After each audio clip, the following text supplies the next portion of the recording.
चलिए, तो आज का हमारा क्या है, डुअल नेचर ऑफ रेडिएशन बोलो या डुअल नेचर ऑफ लाइट बोलो, दोनों एक ही चीज है।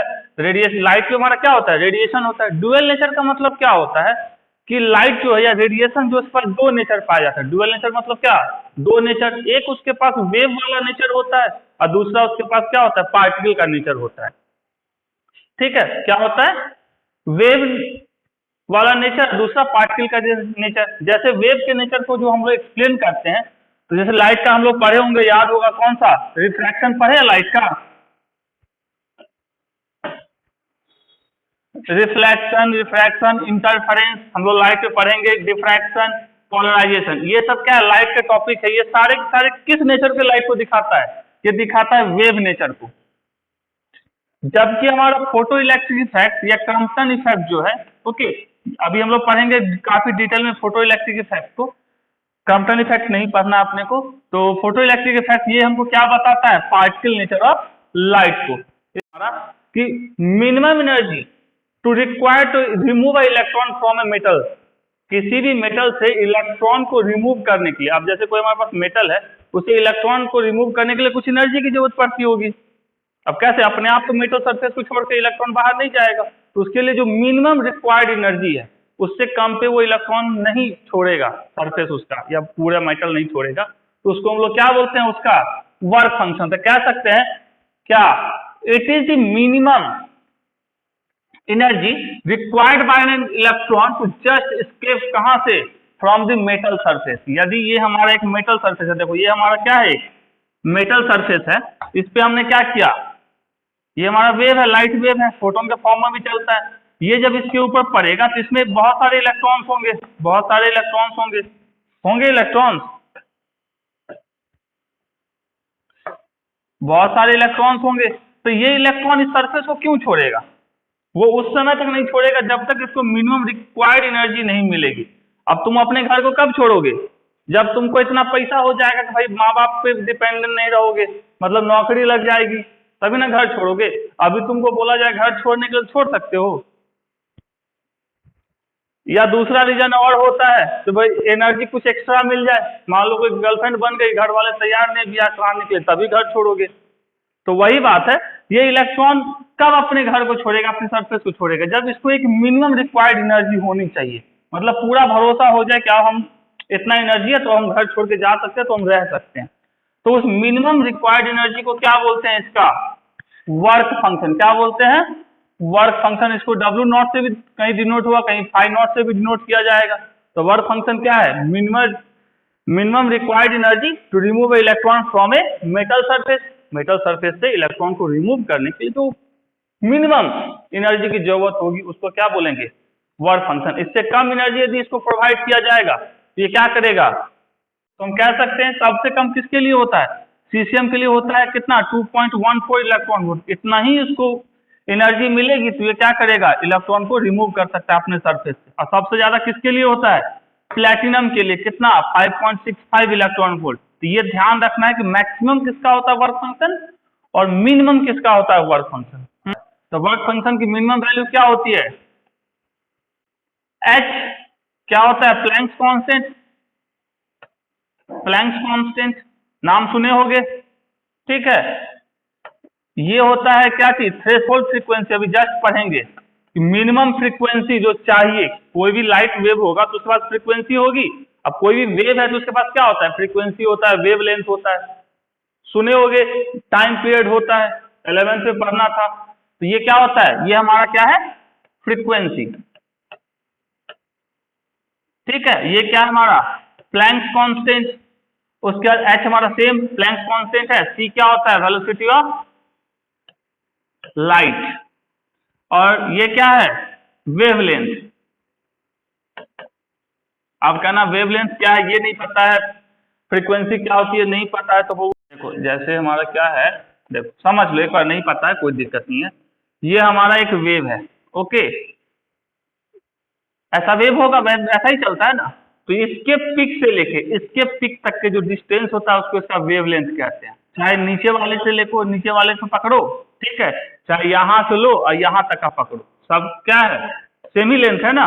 इसको यहां से यहां तक को क्या कहते हैं, इसका वेवलेंथ कहते हैं। लेंथ है, ठीक है, नीचे ऊपर नहीं जाना है, ठीक है, ऐसे थोड़ी ना मेजर कर रहे हैं ऊपर नीचे, है तो एक्स एक्सिस पे ना, तो प्लस ही लेंगे ना हमेशा, थोड़े ना वाई एक्सिस पे नीचे जा रहे हैं हम या इसके पीछे जा रहे हैं। फ्रीक्वेंसी क्या होता है? Number of cycle per unit time, मतलब एक सेकंड में कितना साइकिल वो कंप्लीट किया, ठीक है, उसको क्या बोला जाता है? उसका फ्रीक्वेंसी। जैसे एक सेकंड में बहादुर, एक साइकिल का मतलब क्या है? यहाँ से चला था वापस यहाँ पहुंचा, देखो जैसे यहाँ से ऊपर जा रहा है वैसे यहाँ से भी ऊपर जा रहा है, तो यहाँ से चला और यहाँ तक पहुंचा, तो ये एक साइकिल कंप्लीट किया, फिर ऐसे ही दूसरा करेगा, वैसे ही तीसरा करेगा, तो एक सेकंड में कितने साइकिल वो कंप्लीट कर लिया, ठीक है, वो उसको क्या कहलाएगा? फ्रीक्वेंसी। जो देखो, जो नॉर्मली हम याद रखते हैं अपने लिए हमेशा C equals to n lambda, ठीक है, या तुम इसको C equals to nu lambda. N से भी फ्रीक्वेंसी को डिनोट करते हैं और न्यू से भी किसको डिनोट करते हैं? फ्रीक्वेंसी को ही डिनोट करते हैं। ये इक्वेशन हमेशा याद रखना, कभी भी हमको यदि फ्रीक्वेंसी दिया हुआ है तो वेवलेंथ निकालना पड़ जाए, या वेवलेंथ दिए हुए तो फ्रीक्वेंसी निकालना पड़ जाए। अब यहाँ क्या दिए हुए थे? फ्रीक्वेंसी दिए हुए, तो फ्रीक्वेंसी इक्वल्स टू क्या लिख सकते थे? C बाई लेमडा लिख सकते थे। अब ये क्या नॉट के फॉर्म में दिया, तो C तो हमारा कांस्टेंट होता है, लेकिन ये तो कांस्टेंट नहीं है ना, वेवलेंथ चेंज होगा, तो अब यहाँ पे इसके जवाब तुम C बाई लेमडा नॉट लिख दिए। थ्रेशोल्ड फ्रीक्वेंसी की बात करते हैं। थ्रेशोल्ड फ्रीक्वेंसी क्या होता है? Minimum frequency for to required remove of electron. अब कोई भी वेव होगा उसके पास क्या होता है? वेवलेंथ होता है, फ्रीक्वेंसी भी होती है, तो मिनिमम कितना फ्रीक्वेंसी किसी वेव के पास होना चाहिए जिससे वो क्या करे? उस मेटल से इलेक्ट्रॉन को रिमूव करवा सके, तो उसी को क्या बोला जाता है? The minimum frequency of incident radiation to emit an electron from कहां से? Metal surface without any kinetic energy. अब आगे जब पढ़ेंगे हम लोग, ओके, वहां देखेंगे, अब तुमको कोई एनर्जी दिया गया, ओके, तो एनर्जी देने के बाद क्या होगा? तुमको मान लो जरूरत थी सरफेस से निकलने के लिए 10 जूल एनर्जी की, अब तुमको मिल गया 15 जूल एनर्जी, तो क्या होगा उसके बाद? तो 10 जूल एनर्जी लेके तुम तो सरफेस को छोड़ दिए, लेकिन जो 5 जूल एनर्जी बचा उससे क्या करोगे? अपनी एनर्जी को इंप्रूव करोगे, मतलब अब इलेक्ट्रॉन उस एनर्जी को लेके क्या करेगा? अपनी एक वेलोसिटी पकड़ेगा, मतलब उसके पास काइनेटिक एनर्जी आ जाएगी। तो अभी हमको क्या वर्क फंक्शन का मतलब क्या था? कि इतनी एनर्जी कि वो सिर्फ सरफेस को छोड़े, सरफेस को छोड़ के उसके पास कोई एनर्जी नहीं बचेगा, तो उसको क्या कहा जाता था? Work function. उसी तरह हमारा थ्रेशोल्ड फ्रीक्वेंसी क्या हुआ? मिनिमम फ्रीक्वेंसी किसके लिए? कि वो सिर्फ सरफेस को छोड़े, इलेक्ट्रॉन है इस सरफेस को छोड़ दे सिर्फ। अभी इसके पास काइनेटिक एनर्जी क्या होगा सरफेस को छोड़ने के बाद? 0। यदि हमको चाहिए था कितने जूल का? 10 जूल का चाहिए था इसको, किसके लिए? इसका वर्क फंक्शन कितना था? 10 जूल। इसको हम मान लो दे दिए 20 जूल का, 20 जूल देकर क्या होगा? 10 जूल तो यूज कर लिया यहाँ से बाहर निकलने के लिए, और 10 जूल क्या करेगा? इसके पास काइनेटिक एनर्जी बचेगा। अब ये 10 जूल का काइनेटिक एनर्जी यूज करेगा, और 10 जूल किसके लिए यूज कर लिया? वर्क फंक्शन के लिए। तो उसी तरह एक मिनिमम फ्रीक्वेंसी चाहिए होगी किसी भी काम के लिए, तो मिनिमम फ्रीक्वेंसी क्या कहलाएगी? Threshold frequency. और अभी जस्ट पढ़े हैं, अब थ्रेशोल्ड फ्रीक्वेंसी पे जब इलेक्ट्रॉन रिमूव करता है तो उसी को भी क्या पढ़े थे? वर्क फंक्शन, और उसी को थ्रेशोल्ड एनर्जी भी कहते हैं। तो कह सकते हैं कि minimum amount of energy required to remove क्या? Electron from a metal is called a threshold energy. यदि कहीं पर थ्रेशोल्ड एनर्जी लिखा हुआ तो ये भी हमारा क्या होता है? वर्क फंक्शन ही होता है। तो अभी जस्ट पढ़े थे ना, क्या पढ़े थे? W0 equals to H into, ये पढ़े थे। तो यही हमारा है ना क्या? थ्रेशोल्ड फ्रीक्वेंसी भी जस्ट बोले थे इसको, ये हमारा प्लैंक्स कांस्टेंट। याद होगा जस्ट वर्क फंक्शन जब पाया तो वहां पे इसको W0 और φ0 भी लिखे थे। अब इलेक्ट्रॉन के इमिशन की बात करें तो अभी जस्ट पढ़े क्या? यदि किसी को थ्रेशोल्ड फ्रीक्वेंसी पे, ओके, कितना मिनिमम अमाउंट ऑफ एनर्जी दिया जाए जो वर्क फंक्शन के बराबर होगा, तो इलेक्ट्रॉन क्या करेगा? सरफेस को छोड़ के निकल जाएगा, ये होगा। तो कह सकते हैं इलेक्ट्रॉन इमिशन का मतलब क्या? Phenomena of emission of electron कहां से? From the surface of a metal, कह सकते हैं ये हमारा मेटल का सरफेस है, इससे इलेक्ट्रॉन के बाहर निकलने का जो घटना दुर्घटना हो रही है उसी को क्या बोलते हैं? इलेक्ट्रॉन का इमिशन। इमिशन मतलब क्या है? सरफेस छोड़ के बाहर निकलेगा, इसी फेनोमेना को या दुर्घटना को क्या बोलते हैं? इलेक्ट्रॉन का इमिशन।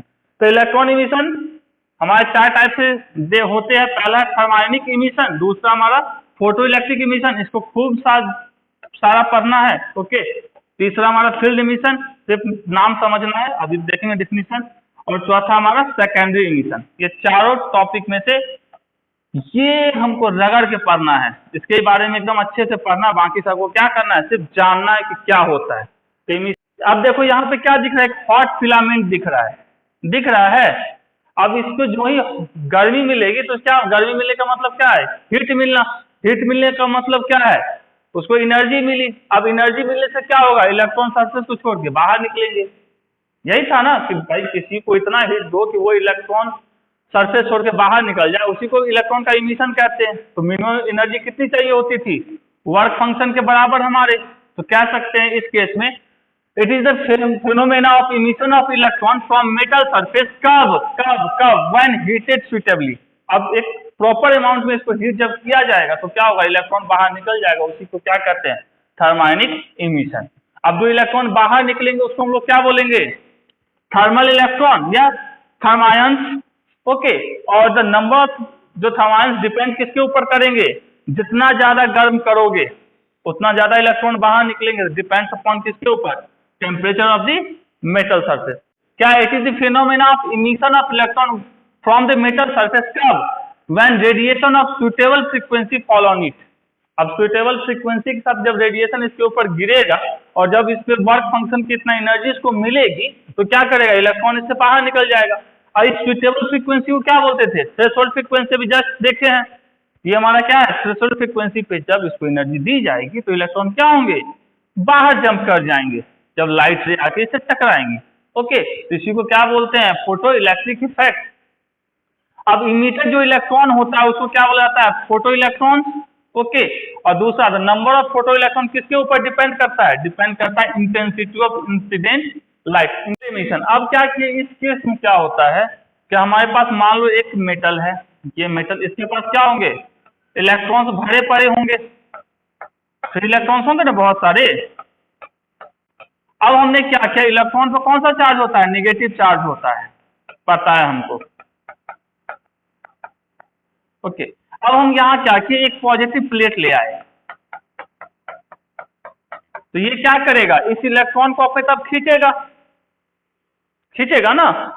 नेगेटिव चार्ज को पॉजिटिव चार्ज क्या करेगा, चलो यहाँ पॉजिटिव चार्ज रखिए, यहाँ नेगेटिव चार्ज रखिए, तो एक फील्ड बनेगा इसके बीच में।